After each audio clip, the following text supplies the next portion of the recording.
ഓടി എത്തിക്കഴിഞ്ഞപ്പോൾ തന്നെ വരാൻ പറഞ്ഞിരുന്നു. പക്ഷെ ഭയങ്കര ഫ്രണ്ട്ലി ബിഹേവിയർ ആയിരുന്നു. അവരുള്ള കാര്യങ്ങൾ കറക്റ്റായിട്ട് ചോദിച്ചു.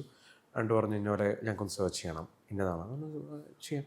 അവരോടൊപ്പം ഞങ്ങൾ ചായയൊക്കെ കുടിച്ച് ഇതൊക്കെ ചെയ്തിട്ട് അവരെല്ലാ സ്ഥലത്തും സെർച്ച് ചെയ്ത് എല്ലാം നോക്കി എല്ലാം കഴിഞ്ഞ് പിന്നെ ഓരോന്നായിട്ട് ചോദിക്കാൻ തുടങ്ങി. ഈ വണ്ടി ആരുടെ? ഞാൻ ഇത് എൻ്റെ വണ്ടിയാണ്.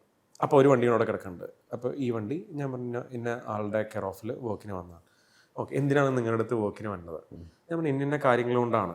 ഞാൻ ആദ്യം എൻ്റെ വണ്ടി വർക്ക് ചെയ്ത് ഒരു അടിപൊളിയായിട്ട് ഓടിച്ചിറക്കാൻ തുടങ്ങിയപ്പോൾ എന്നേക്കാളും മുമ്പ് ഈ വണ്ടി വാങ്ങിച്ചിട്ട് പല വർക്ക്ഷോപ്പിൽ പോയി വർക്ക് ചെയ്ത് ലക്ഷങ്ങൾ മുടക്കി റെഡിയാവാതെ കിടന്ന ആൾക്കാർ കുറച്ച് പേര് അവസാനം, അതായത് ഒരു വലിയ ഗറാജിൽ പോയിട്ട് നടക്കാത്തത് ഒരു സിനിമയിൽ അഭിനയിച്ച് നടക്കുന്ന ഒരുത്തിനടുത്ത് കൊടുത്താൽ വർക്കാവുമെന്ന് ചേട്ടനാണ് വിശ്വസിക്കുമോ? ഒരിക്കലും ഇല്ല. ആരെങ്കിലും വണ്ടി തരുമോ? ഇല്ല. കാര്യം ഇറ്റ് ഇസ് നോട്ട് സ്മോൾ മണി. അപ്പോൾ അങ്ങനെ കുറച്ച് പേര് എന്തെങ്കിലും ആവട്ടെ, ഇത് അവസാനത്തെ ട്രൈ എന്ന് പറഞ്ഞ് തന്നു.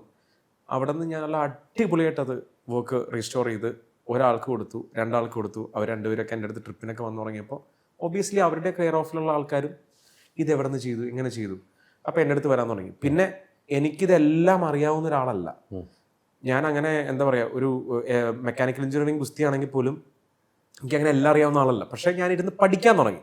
കാര്യം എൻ്റെ വണ്ടിയിൽ ഞാൻ ചിലപ്പോൾ ഇതിനിപ്പോൾ അടുത്ത ആഴ്ച ആവട്ടെ എന്ന് പറഞ്ഞ് ഞാൻ മാറ്റി വെക്കും.